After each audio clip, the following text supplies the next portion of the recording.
Vuka udle angeke nibingelele namhlanje ekseni kuvuka udle wethu egameni lika Jesu.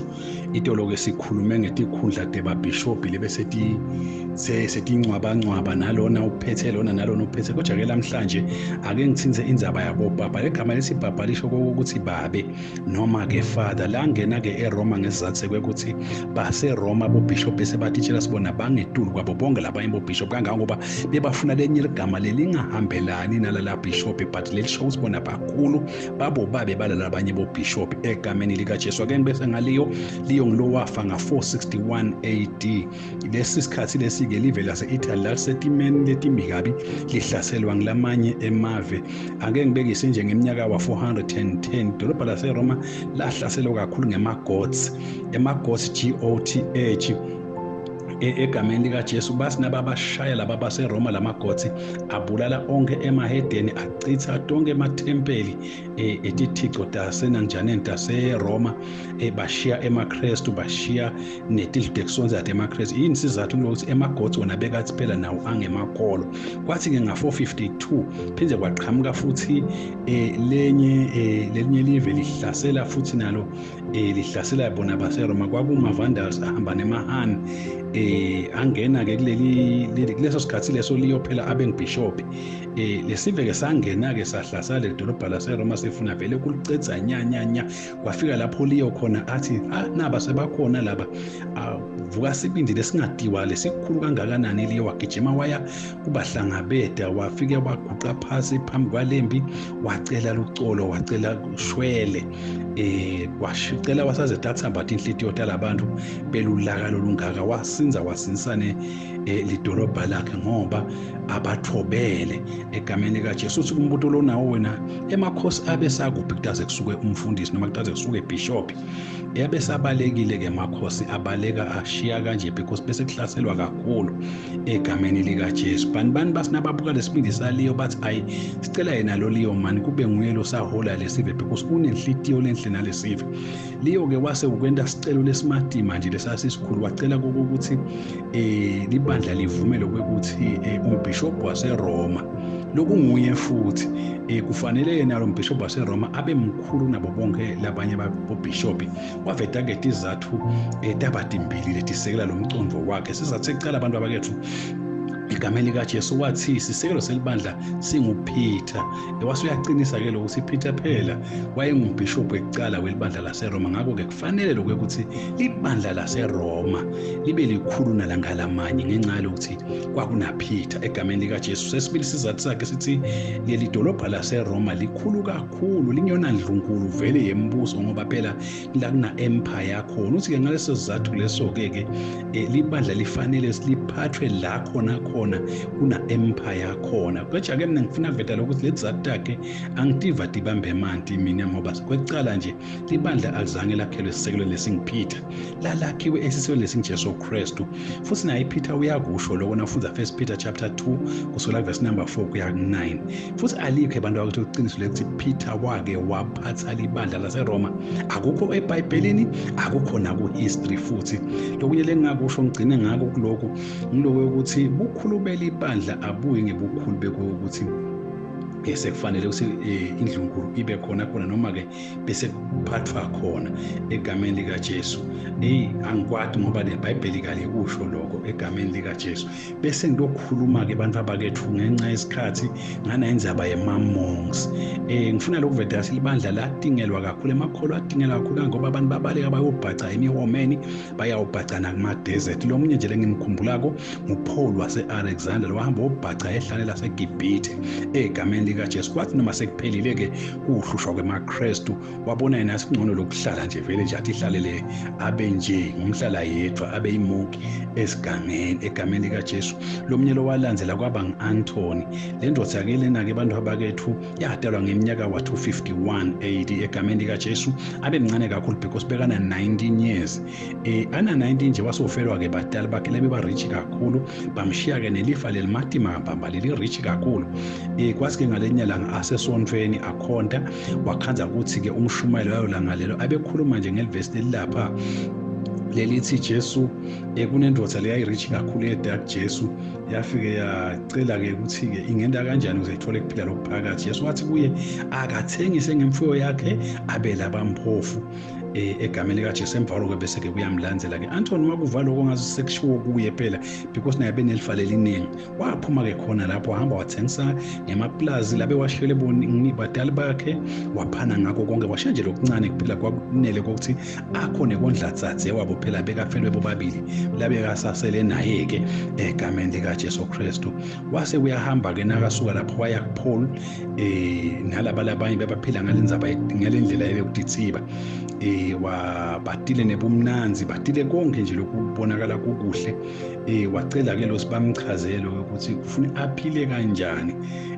Nguye-ke lo yakasathi ivalela-ke emhomeni ahlala khona. Wahlala yedwa iminyaka yaze yaba ngu-10 egameni likaJesu. But banibeva lokho ukuthi hawu kuyathi kunemuntu lophila bungcwele lapha. Bagijima-ke baya kuye bathi hayi lo muntu ungcwele kakhulu. Bamvakashela-ke egameni likaJesu. Wanela kubona sibantu sebayathi lo suhlala wabaleka ukubhaca kulenye indzawo. Keja-ke bantu bamlandzela wabona singcono ukuthatha ithuba abashumayele laba labe bafika kuye egameni likaJesu. Egameni likaJesu Kristu waseNazaretha. Ngalesikhathi-ke abantu abakethu emakholwa adingela abulawa yena waphuma lamhomeni weta wabakhuthata ebasita labo labalimele angasasabi nalokuthi emakhosi angahle ambulale. But lekumnazi lothi kude lwamthinza ngoba phela bebanemcondo yokuthi athi lo mlona kwehlukile akasiyo umuntu walamhlabeni egameni likaJesu. Waphila-ke vele isikhathi lesiningi iminyaka yakhe nje yaba ngetulo ngisho kwa-100 ahlala khona lapho aphila. Abantu bethu abamhlola baningi labaphenduka-ke kulabe baphendulwa ngithi ishumayelo takhe egameni likaJesu. But bebahlala njalo vele batomhlola bamvakashele bamphele olanga bangampha kona egameni likaJesu Kristu waseNazaretha. Walandzelwa abantu labaningi kakhulu labe bashiya emakhaya abo batohlala naye la ehlane. Shoze kwanza kakhulu lokuba ngema-monks. Kwanza nje vele nje lenye indoda nje ngikhumbulako nguPecomius. Nayo-ke leyo ndoda leyo bantu yayingenela le mpilo yokudithiba nalokuhlala wedwana. Kwaze kwafika kuye ukuthi yathi kungcono aqale lokufundzisa vele ngalo bumonke egameni likaJesu Kristu. Kuye-ke kwase kusonzela-ke amadoda lamaningi-ke nabo afuna bama-monks. Waze wafikelwa ngumqondo esingcono aye eRiver Nile afune nako esihlenge kwakhona lapho akhe-ke imonastery la kutawuhlala khona lama-monks kuleyo River Nile. Hawu-ke bantu batheleka baba baningi kangangokuba kwathi nje-ke kungakahambi isikhathi lesinganani kwagcwala bese kuna 3000 webantu bahlala lapha kule monastery. Futhi la kule monastery bese tindlu setting 8 kuhlala ema-monks. Sothi nje bagcwala vele abantu futhi kungakapheli nasikhathi lesinganani. Umlando usitshela lokuthi in few years bese bafike ku-50,000 bantu bese bajoyine le ndlela yebumonke. Ngiyakhumbula lo sinaMartin Luther was a monk egameni likaJesu. Bekusilabahlala lapha kulama-monasteries bebahlala njengamuntu nakahleli ejele because kwetindlu kwakhona bekumasele nje lamancane kangawoba inye indlu behlala bafana labathathu. Khumbule ukuthi ema-monks bekuba bantu labaduna kuphela egameni likaJesu. Kuhlala-ke bafana labathathu kuphela kuyinye iroom. Ngekele ngibida ngesele laba bantu labo lekuthiwa ngema-monks abantu abakhe bebangagcoka impahla nje basigcoka thina bebagcoka sikhumba sembudi batifananisa na-Elijah batifanisa naJohane umbhaphatisi egameni likaJesu Kristu. Leti khumba futhi leti bebangakafanele neze bangavunyelwa ukuthi bangatikhumula. Bebahlala batigcoke njalo futhi-ke bebahlala ngisho kulala kwabo bebahlala esihlalweni nje bahlala esitulweni lesithe noma balala kube ngasibamile nabalala egameni likaJesu. Bebathandaza kanenge elanga bazile kudla ngalesine nangemgcibelo bese kuthi-ke ngesonto bende esithebe saNkulunkulu baphindze futhi-ke nangemsombuluko-ke basebente kanjalo egameni likaJesu bazile.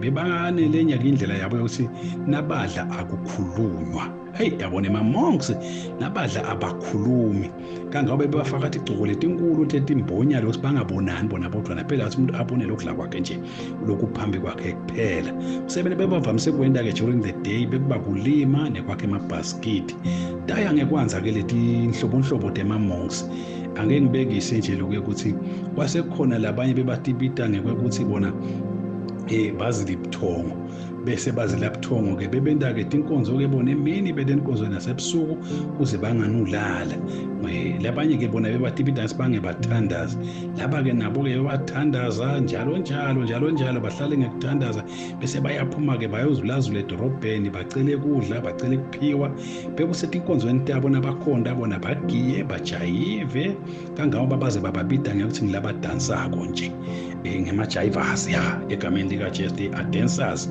egameni likajesu labanye labagqama kakhulu-ke nginaba-ke bekuthiwa-ke betinsika-ke labo egameni likajesu bona-ke bebakhwela itule ensikeni lenze bahlale khona imini nebusuku bashiswe lilanga banethwe timvula bashabe ngumoya babulawe emakhata bathi batawubangcwele nangabe benda kanjalo lwaduma kakhulu nje kulelo line letinsika kwakunguSimeon wahlala ensikeni lenze kakhulu egameni likajesu for 30 years labanye bebavama-ke kumvakashela bede yena akathole ithuba-ke lekubashumayele ahlethi lapha edulu nje ensikeni egameni likajesu kristu kwaphela iminyaka leminingi solo ahlala ensikeni kwakhanzakala-ke lokwekuthi-ke bani baya ngekwanza futhi ngifuna kuveta lokwekuthi lama-monks agcine athathwe nabantu besifazane baningi abantu besifazane abangenela le nkolo yokuba yi-monk ngeke ngasho ngasi naMartin Luther was a monk